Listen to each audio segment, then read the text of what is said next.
Hello, lovely sewing friends. I hope you are doing well. Hi there. Surprise, surprise, we are back in my sewing studio. My regular background, which is still over there, it will get used again, but I currently have almonds stuck in my teeth, so please excuse the interruption.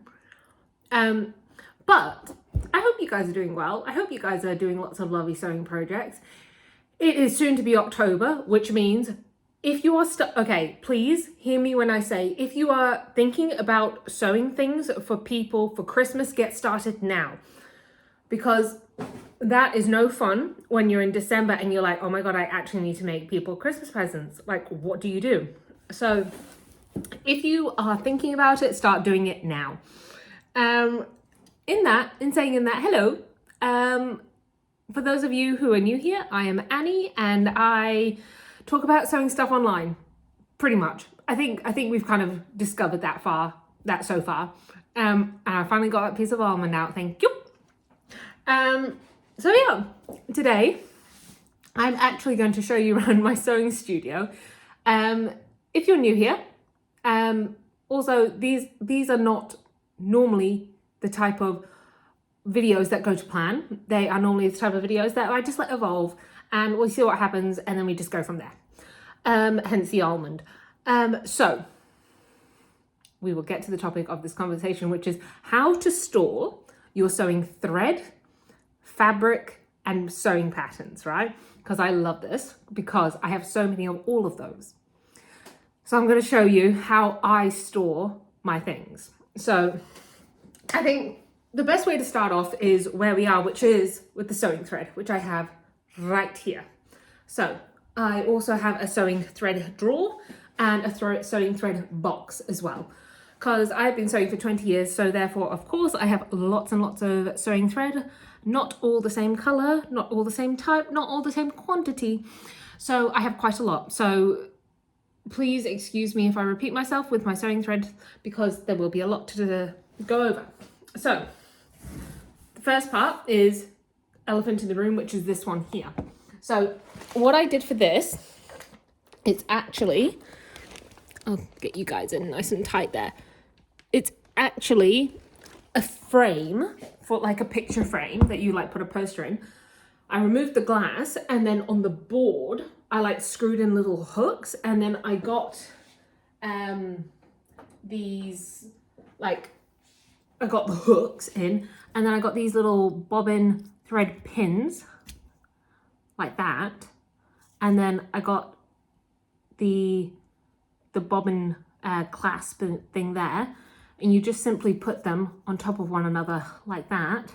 Put the pin through both of them and voila. And then I just hang them all up. So I originally had 4 of these. I don't use them in this space as much as I did in my previous sewing space. So I just have 2 out here. But I like these because the way I discovered these is I really wanted to display my thread because I had so many, but I just didn't know how. So I thought of that. So that's one way I have my threads. Another way, I'm going to take you over here. And in the meantime, I'm just going to take off my boots as well because I have just come in from my office space where I've been working on the next sewing ebook, which is all for intermediate sewists. And I thought I'd film a YouTube video today because I put on makeup, put in earrings, and I did my hair. Ooh! So I thought that was a perfect time to do a video. And before you even ask, yes, of course, I am wearing the gathered skirt and I feel like Anne of Green Gables in it. So today has been a good day, except for that almond. That almond was really pissing me off. So back to the sewing threads. So I have, I told you I had a lot of sewing threads, didn't I? So I have sewing threads and bits and bobs all in this drawer here because I sew on this little desk that I have you guys on now. And I like to just like whip out a whole bunch of different sewing threads and change them pretty quickly instead of scooching all the way over there. So with sewing threads, There are a bunch of different ways to store them, but whatever works best for you works best for you. If you are just getting into sewing and you don't have a lot of sewing threads, you build them up project by project. So if you look at how many sewing threads I've got a majority of them through working on different things, through being gifted them, through finding them in charity shops, because you could find like a whole bunch of good quality sewing threads, mind you, make sure that they're good quality, like a pack of 100 for like $10. So it's really useful to just keep an eye out for sewing threads if you are wanting to get into sewing your own projects. What else about sewing threads? I always like to keep them together like this, right? Hence why I've got that sewing pin and the little clasp here. And I just bought these online, the pins and clasps. Pretty sure you can get them off Amazon. They're really cheap. Like I got like a whole bunch here ready to go. So that's one thing. I am terrible at keeping my sewing threads neat and tidy because I use them so much. So I allow myself like a little bit of like space and time where it's like, you know what, it's not perfect, but it works. And I'm sorry, but that's working out pretty well for me considering how much I sew and how much I love sewing. What else was I going to tell you about sewing threads? And then I have like a whole bunch of misc sewing threads down there. So that's like my overlocking cones and like very specialty threads like what's it called, top stitching threads and whatnot. So like that's another story. But one tip, do not keep them in direct sunlight. Do not keep any of your sewing supplies in direct sunlight, because what will happen is that the sun over time will disintegrate the fibers and the strength of the fibers of both your sewing threads and your fabric. So just don't keep them in direct sunlight. So hence why I keep mine in this drawer out of sunlight. I can also keep that out of sunlight, and I also keep that all out of sunlight. Just while we're here, you may have noticed that I've got this in my sewing drawer. This, as you can hear, it's for all like broken needles and stuff, which is so handy because if you like, I got this from like a, I think from ordering parts for a printer or something, but this is really good because you don't want to put your sewing thread, broken sewing needles just like around, because you're gonna end with them up in your finger or your foot. But if you can't find one of these or something similar that is like hazardous stuff, just a little Tupperware container in here is great. Like it's so useful, and like I'm surprised how much I use it, and like it's good, helpful, useful, easy thing to implement that will save yourself down the track. I'm just gonna have a quick sip of my protein shake.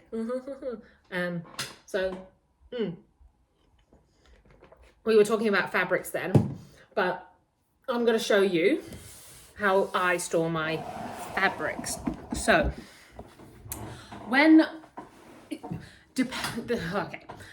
because there's lots of different fabric types, there's lots of different ways to store your fabric. I'm just going to make sure I get nicely in frame. Different ways to store your fabrics. So the main one that people have is like folding them up and putting them in a closet or like, storage of somewhere. Great. I would go a step further with that, and I use these vacuum seal bags. So useful because first of all, like nothing's going to get to them. So like no moths or anything or rodents or anything like that. Also water damage, because if you have a leak in a pipe or somewhere and it goes onto your fabric and you don't realize, let's say for a week or a month, or damp or anything like that, it could ruin your fabric. And can you imagine having the most beautiful fabric in your fabric stash and then something like that happens and you have to throw it all away because there's mold on it?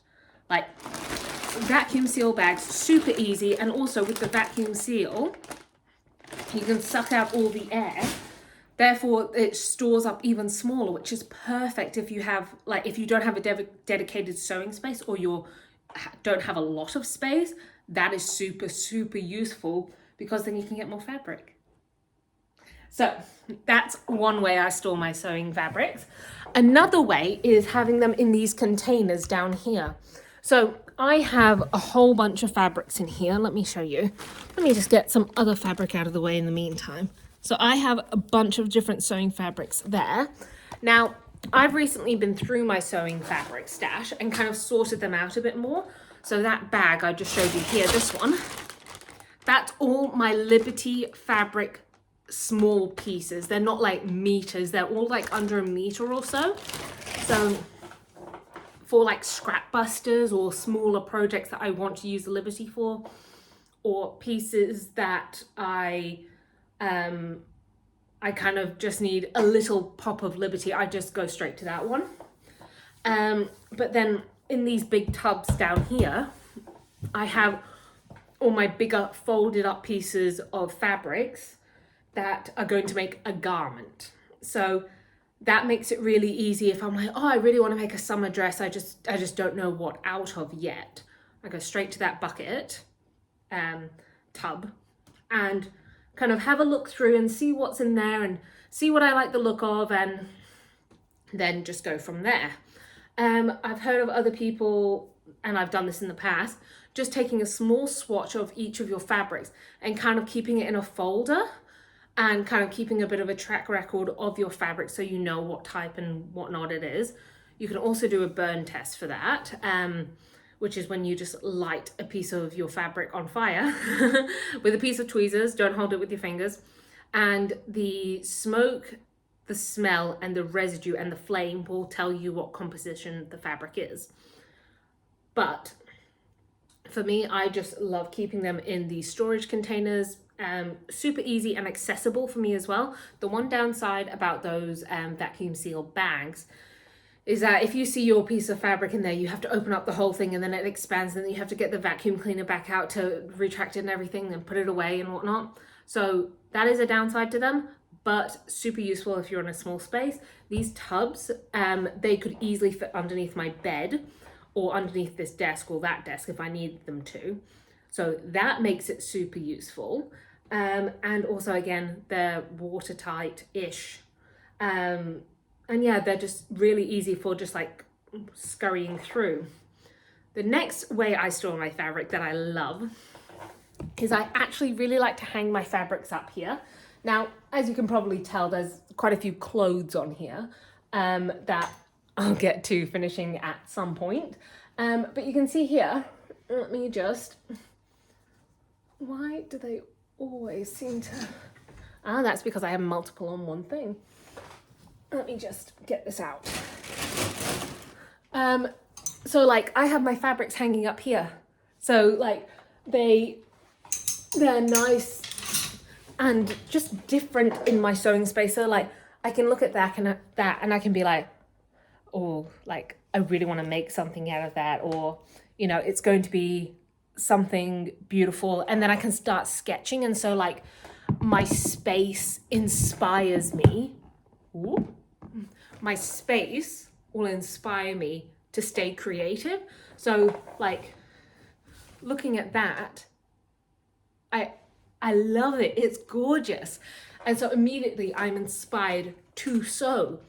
So my environment kind of dictates how I feel and how I work and how I organize myself. Because if things are neatly organized and I know where they are, even if it looks like organized chaos, like those sewing threads, I'll tell you what, if somebody asked me for a specific burnt orange ochre, I know exactly where it is because I sewed a merino turtleneck about a couple of months ago with that exact color, and I know it'll be in there because I wouldn't have put it over there, or I wouldn't have put it back in that other one because that one's all my different sewing threads. Those are my main sewing threads, and I'll go there first. So it might look like chaos, but it ain't. It's organized sewing room, studio, space, chaos. So it works. So that's that. So yeah, fabrics I like to keep out because they're so pretty. Another thing on how to store stuff is sewing patterns.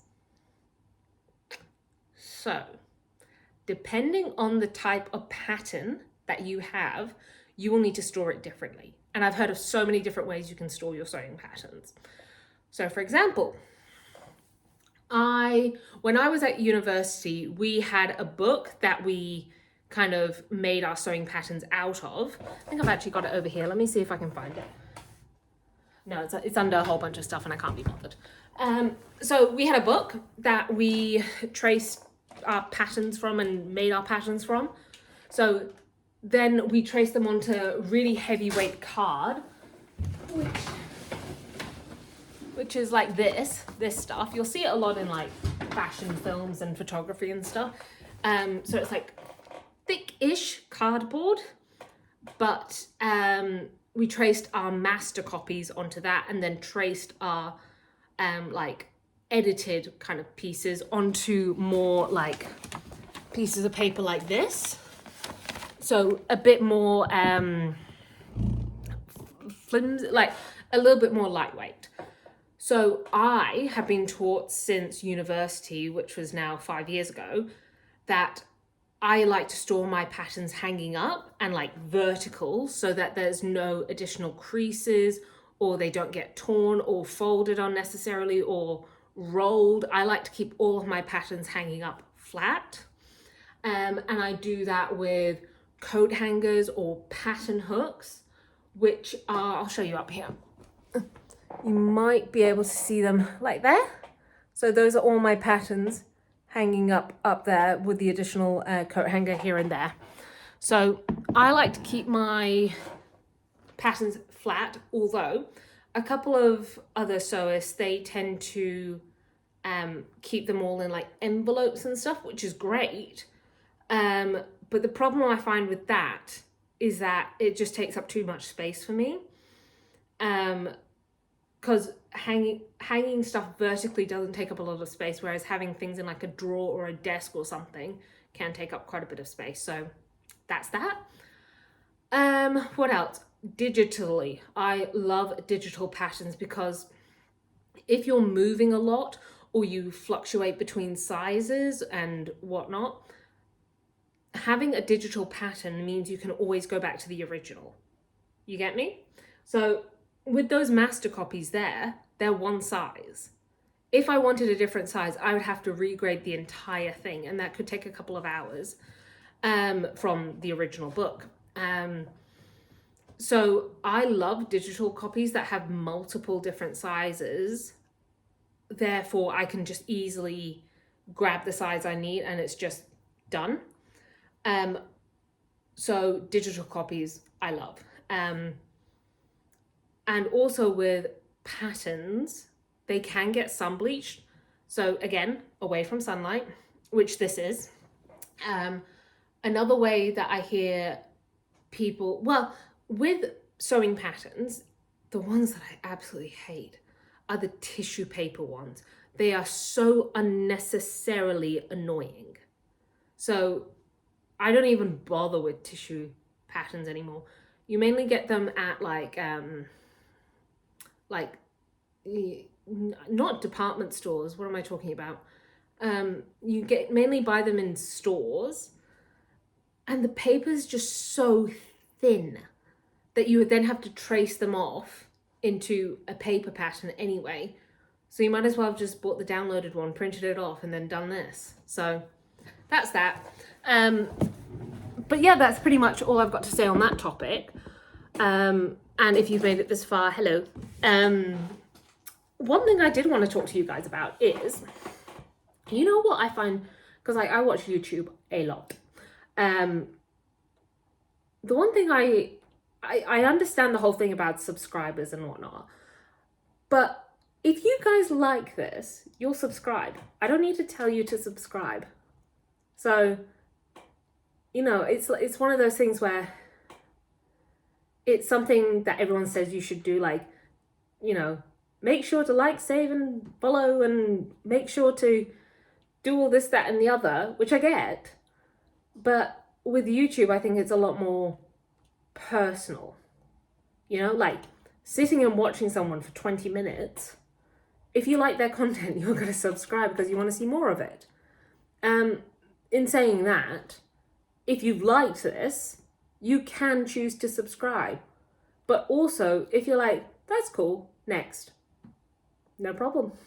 No problem at all.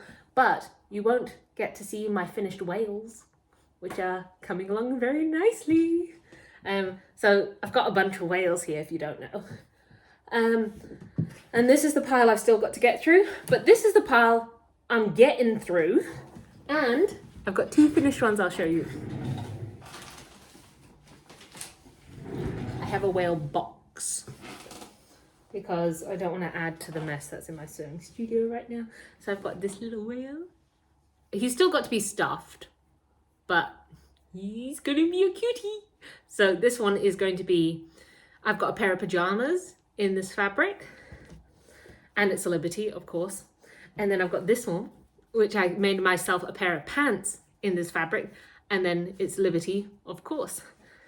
So I'm getting along with that. My embroidery is, I'm just doing the border now, and it's like, oh my gosh.